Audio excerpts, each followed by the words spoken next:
জনাব কামাল হোসেন ভাই উপস্থিত আছেন, আমাদের স্কুলের প্রধান শিক্ষক জনাব খলিলুর রহমান খলিল স্যার উপস্থিত আছেন, সহকারী শিক্ষক শিক্ষিকাবৃন্দ এবং আমার প্রাণপ্রিয় ছাত্রছাত্রী বর্তমান এবং সাবেক স্টুডেন্ট, আসসালামু আলাইকুম। প্রথমে আমি স্মরণ করি, ম্যাডাম আমাদের সাথে ছিল। এই স্কুলের প্রতিটা ভালো মন্দ সবকিছুতে তিনি জড়িত ছিলেন। এই মুহূর্তে আমাদের মাঝে উপস্থিত হয়েছে যে আমরা এখানে 400-450 স্টুডেন্টের আয়োজন করেছি, কিন্তু আমার উপস্থিত বর্তমান যে স্টুডেন্ট গুলা এরাও আসে নাই, সাবেক কিছু স্টুডেন্ট এসেছে। আসলে আমরা এখন কি বলবো, আমাদের আরো আশেপাশে বাচ্চা ছিল, কিন্তু কই তারা একজন কতজন আসছে এখানে আজকে। এটা আসলে লজ্জাজনক একটা ব্যাপার, খুবই লজ্জাজনক। যাদেরকে ম্যাডাম কোলে করে নিয়ে স্কুলে নিয়ে আসছেন, পটি করে দিয়েছে ম্যাডাম নিজে। আমাদের কিন্তু বুয়া সবসময় দুইজন ছিল, নিজেই পরিষ্কার করছে, অথচ আমরা আজকে কি করলাম বুঝতে পারতেছি না আমি। যাই হোক, ম্যাডামকে তোমরা ম্যাডামের ভালো গুণগুলো যাতে তোমাদের মাঝে ফুটে উঠে সেই চেষ্টা করবে। তো আমি আমাদের এখানে যারা আছেন আপনারাও অনেকেই মুরব্বী, ম্যাডামকে চিনতেন। ম্যাডাম যদি কোনো কারণে আপনাদের কাছে কোনো অন্যায় করে থাকে ক্ষমা করে দিবেন। আমরাও আমাদের অবস্থান থেকে ম্যাডামকে ক্ষমা করে দিব এবং আশা করব সবাই আমরা ছাত্রছাত্রী অভিভাবক যারাই আছি ক্ষমা করে দিবেন। এই ফাতেমা আইডিয়াল স্কুল যতদিন আছে, এই সাবিনা ম্যাডাম আমাদের মাঝে চিরদিন ততদিনই থাকবে। স্কুল যতদিন থাকবে ম্যাডামও থাকবে, আমি যতদিন জীবিত থাকবো ম্যাডামও থাকবে। আসলে ম্যাডামের স্মরণে কথা বলার শেষ নাই। আমরা যখন স্কুল শুরু করি, এখন তো আমরা স্কুলটা মোটামুটি তৈরি পেয়েছি আমরা যারা আছি, তখন কিন্তু আমরা রাত্রেও ফিল করছি। খলিল স্যার, আমি, সাবিনা ম্যাডাম, আমরা কিন্তু রাত্রে সেই শীতের দিন রাত 8টা 9টা 10টা পর্যন্ত ফিল করেছি। তো ম্যাডাম কখনই বলে নাই যে আমি আজকে ফিল করবো না। তিনি কিন্তু আমাদের এই স্কুলের জন্য অনেক অনেক পরিশ্রম করে গেছে। সব সময় যখনই ডেকেছি তখনই ম্যাডামকে আমরা স্কুলের জন্য পেয়েছি। ম্যাডামের সাথে আমার ব্যক্তিগত অনেক সম্পর্ক ছিল। আসলে কিছু কথা না বললেই নয়, করোনার সময় যখন প্রায় আমাদের স্কুল বন্ধ ছিল, ম্যাডামের সাথে বিভিন্ন বিষয়ে কথা হতো। তখন ঈদের 2-3 দিন পর করোনা, স্কুল সব বন্ধ। উনি ফোন দিয়ে বললেন, বাবু কি অবস্থা, তোমাদের কি অবস্থা? বললাম যে না ম্যাডাম, ভালো আছি আলহামদুলিল্লাহ। উনি আমাকে খোঁজ খবর নিলেন, ওনারও খোঁজ খবর নিলাম আমরা। যাই হোক, আপনারা সবাই ম্যাডামকে মাফ করে দিবেন, এই বলে আমার সংক্ষিপ্ত বক্তব্য এখানে শেষ করলাম। আসসালামু আলাইকুম। কথা না বললে আল্লাহ শুনলো না। অনেকে বাসায় বসে চিন্তা করে দোয়া হবে যাবো কি করতে, যে লাভ কি, স্যারেরা শুধু গল্প করে, এই জন্য আসে না। যার যেরকম মন মানসিক এক এক রকম। এই মুহূর্তে আমাদের সাবিনা ম্যাডামের ভালোবাসার একজন ছাত্র, আমাদের সাবেক ছাত্র মোহাম্মদ কাউসার হোসেন, তার সম্পর্কে দু একটি কথা বলতেছি। সকলেই ভালো আছেন, সুস্থ আছেন। আগে ধন্যবাদ জানাচ্ছি স্যারকে আমাকে কথা বলার সুযোগ করে দেওয়ার জন্য। আসলে স্কুল থেকে আমি বের হয়েছি আজ প্রায় 15 বছর প্লাস, কিন্তু এই স্কুলের সঙ্গে আমার আসলে অনেক বেশি স্মৃতি আছে, যেটা আসলে মানে ভুলার মতন। আমি প্রতিদিন একবার হলেও চিন্তা করি যে স্কুল আমি এখানে পড়ছি এবং আমাদের অনেক স্যার ছিল যারা আমাদের আসলে অনেক কিছু শিক্ষা দিচ্ছে। এবং এখানে যতগুলো ক্লাসরুম আছে সবগুলো ক্লাসরুমে ক্লাস করছি আমি। অষ্ট দুষ্ট ছিলাম আগে, তো মানে সবকিছু করছি। তো যাই হোক, এখন আসলে সাবিনা এক্সপেরিমেন্ট আমাদের অনেক বেশি আদর করতো। আমি যখনই রাস্তা দিয়ে গেতাম তখন ম্যাম আমাকে একবার ডাকিত, কেমন আছিস, কোথায় পড়ছিস, মানে সবসময় একটা খোঁজ করে দিত আমাকে। ইভেন হচ্ছে এমন দিন গেছে যে আমি যদি দূরে রাস্তা থাকি, ম্যাম আমাকে দেখে ডাকতেছে। আমাকে ম্যাম কিভাবে মনে আছে জানি না, আসলে ভোলার মতো না। আসলে আজকে আল্লাহ তাআলা যেহেতু ম্যামকে নিয়ে গেছে, আসলে এখানে আমার কেউ থাকবো না, কখন চলে যাই আমি আসলে বলার মতো না। যাই হোক, ম্যামের কাছে আমরা সবাই ক্ষমা দৃষ্টিতে দেখি, ম্যাম আমাদের কাছে অনেক বেশি কম হচ্ছে এবং আমাদের শাসন করছে। তো আসলে আর কিছু বলার নেই, যতক্ষণ বলতে বলছি। ঠিক আছে, আসসালামু আলাইকুম। নানু বাড়িতে গেছিলাম, ম্যাডামকে অ্যাডমিট করছে নিয়ে যায়। তখন ম্যাডাম আমার বলছিল বাড়িতে বলতে যে যে মানুষের বেশি জিদ থাকা ভালো না, কখনো ওই জিদ করবা না, ঠান্ডা মেজাজে সবসময় যাই করবা ঠান্ডা মেজাজে চিন্তা করবা যে আমি একটা মেয়ে মানুষ, আমার প্রত্যেকটা পদে পদে বিপদ, আমি মেয়ে মানুষ হয়ে জন্মেও অনেক বড় পাপ করছি। আবার এটাও চিন্তা করবা যে না, আমি মেয়ে মানুষ, আমারও অনেক দক্ষ আছে, আমি পারবো না কেন। কিন্তু যাই করবা খুব ভেবে চিন্তা করবা। আর একদিন রাস্তা ম্যাডামের সাথে দেখা হওয়ার পরে বলতেছে তোমার কি হয়েছে?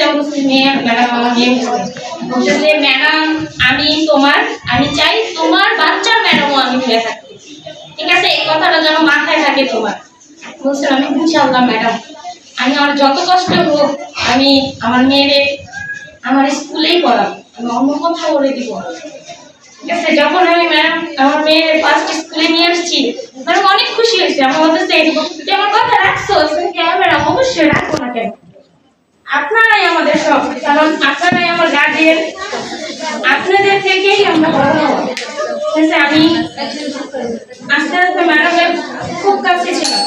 ম্যাডামের কাছে একসময় আমরা ক্লাস 8-এ যখন পড়তাম, জিএসসি পরীক্ষা, ম্যাডাম আমাদের কোচিং করাতো ওই ক্লাসটার মধ্যে, অনেক কিছু বলতো আমাদের। ঠিক আছে, এখন আমার তোমাদের সবার কাছে অনুরোধ, তোমরা ম্যাডামের জন্য দোয়া করবা, ম্যাডাম জান্নাতবাসী হন, উনি যেন আমাদের সমাজে সব সময় একটা অন্যরকম সম্পর্ক। প্রথমত আমি ওনার স্টুডেন্ট, দ্বিতীয়ত আমি ওনার সহকর্মী। এখন স্টুডেন্ট হিসেবে ম্যাডামকে আমি অনেক কাছে পেয়েছি, ম্যাডাম আমাকে অনেক আদর করতো আমাদের ক্লাসের মধ্যে। আর আমি যখন টিচার হিসেবে স্কুলে যখন নিয়োগ দিলাম, তখন ম্যাডাম সব থেকে বেশি খুশি হয়েছিল যে আমার স্টুডেন্ট আমার স্কুল আমার সহকর্মী হয়ে আসছে, মানে উনি খুব খুশি হয়েছিল ম্যাডাম। তারপরে হচ্ছে ম্যাডাম আমাকে অনেক সহযোগিতা করছে, যেমন আমি তো নিউ অ্যাজ এ টিচার হিসেবে একদম নতুন ছিলাম, তখন উনি আমাকে বুঝাইছে যে এটা করবা, এভাবে করবা, তুমি তো ভালোই বুঝো, তুমি যেই কাজটা করলে তোমার মান সম্মান আর বাড়বে সেই কাজটাই করবা। তো ম্যাডাম আমাকে সবসময় একটা উপদেশ দিতেন যে যাই করো যাতে ভালো হয়, তুমি টিচার হিসেবেও সব বাচ্চাদেরকে চেষ্টা করবা খুব ভালোভাবে পড়ানোর। তো ম্যাডাম আমাকে অনেক সাহায্য করছে, মানে আমি আমার দিক থেকে বলবো যে ম্যাডামের জন্য অনেক খারাপ লাগে যে আমি ভাবতে পারি না যে ম্যাডাম আসলে আমাদের মধ্যে আসবে। ম্যাডাম মারা যাওয়ার কিছুদিন আগে, অল্প কিছুদিন 2 দিন আগে আমাকে কল করেছিল, কিন্তু প্রশ্নটা আমি কখনো রিসিভ করতে পারিনি, বেশ কয়েকবার কল করেছি। যখন আমি কল করতাম ম্যাডাম রিসিভ করতে পারিনি, হয়তো ওনার অনেক অসুস্থ ছিল, কিছু হয়তো বলতে চেয়েছিল, বলতে পারেনি। আমার মনে একটা থেকে যাবে যে ম্যাডাম না জানি আমাকে কি বলতে চেয়েছিল, কিন্তু আমার ম্যাডাম অনেক খারাপ লাগছিল, যেটা জানাতে চেয়েছিল, শেয়ার করতে চেয়েছিল, যেটা আসলে পাবো না। তোমরা স্যার বলে গেল যে মায়ের সমতুল্য, আসলে ম্যাডাম আমাদের মায়ের সমতুল্য, শুধু তোমাদের না আমাদেরও। সবাই ম্যাডামের জন্য দোয়া করবো, আল্লাহ যেন ম্যাডামকে জান্নাত। সাবিনা ম্যাডামের কাছে প্রত্যেকটা স্টুডেন্ট যেন তার সন্তান সমতুল্য ছিল। ম্যাডাম সবাইকে স্নেহ করে সন্তান সমতুল্যভাবে সে লেখাপড়া শিখিয়েছে। আমার দেখা মতে কখনো কারো সাথে তার কোনো মনোমালিন্য আমি দেখিনি। আমি আমার ছেলে মেয়েদের বিভিন্ন সমস্যা নিয়ে আসছি, ম্যাডাম হাসি মুখে সকল ধরনের সহযোগিতা করেছিলেন। তবে আমার খুব ভালো যোগাযোগ ছিল, ওনাকে অত্যন্ত শ্রদ্ধা পর্যন্ত 2022 সালে আমি বের হই। ম্যাডামের সাথে আমাদের সম্পর্ক অনেক ভালো ছিল। আমরা যখন ছোট ছিলাম ম্যাডাম আমাদের সাথে গল্প করতো, কবিতা বলতো, খুবই ম্যাডামের সাথে খুব ভালো একটা সম্পর্ক ছিল। আমার জীবনে অনেক কিছু হয়েছে, আমার হাজবেন্ড মারা গেছে, ছেলে মারা গেছে, সে আমাকে অনেক সঙ্গ দিছে। আমার বাসায় এক সময় একটানা 1 বছর সে আমার বাসায় প্রতিদিন ছিল, প্রতিদিন গেছে, আমাকে এত ভাবে বোঝাইছে আমার জীবন সম্পর্কে, স্কুলে চাকরি করা সম্পর্কে অনেক কিছু বুঝাইছে। তার কাছ থেকে আমি এত কিছু শিখছি। যেদিন সে মারা গেছে, আমি যখন মিম আমাকে ফোন দিয়ে বললো যে ম্যাডাম মারা গেছে, আসলে আমার মনে হলো কি জানি একটা হারাইছি আমি যখন তার লাশটা ধরে নামাইছি উপরে থেকে, সেই কষ্ট এত ভারী, সবকিছু মনে হয়েছে যে আসলে কি ম্যাডাম আমাদের মাঝখানে নাই। যখন প্রিয়া ফোন দিয়ে কাঁদতেছিল, বারবার ফোনে বলতেছিল যে আমার আম্মু কি সত্যিই নাই। যখন ইমরান বারবার বলতেছিল যে ম্যাডাম আম্মু তো আছে, কেন বলতেছেন আম্মু নাই? ম্যাডাম আম্মু তো আছে। আমি যখন আমার সন্তানকে হারাইছি, যে কষ্টটা, আমার স্বামী হারাইছি যে কষ্টটা, সেটা আমি ম্যাডাম হারানোর পরে বুঝতে পারতেছি যে আসলে কি নিজের জন্মগুলি হারাইলে এত খারাপ লাগে। যখন লাস্টে আমরা গোসল করেছি একসাথে, আমি সেই দৃশ্য, সেই স্মৃতি, মানুষ মারা গেলে নাকি অনেকে ভয় পায়, কিন্তু আমি আসলে ভয় পাই কিনা জানি না, কিন্তু ম্যাডামকে গোসল করানোর সময় যে আমি ছিলাম, মনি ছিল, আমার স্কুলের আরো গার্জেন ছিল আমাদের সাথে, ম্যাডামের কথা বলার কোনো ভাষা নাই। সে যে এবারও যখন আমরা জানুয়ারিতে ফিল্ডে গেছি, ম্যাডাম বলতেছিল ম্যাডাম আমি তো হাঁটতে পারি না, আপনি আমার হাতটা শক্ত করে ধরেন, আর তোমাকে ধরে ধরে হাঁটেন।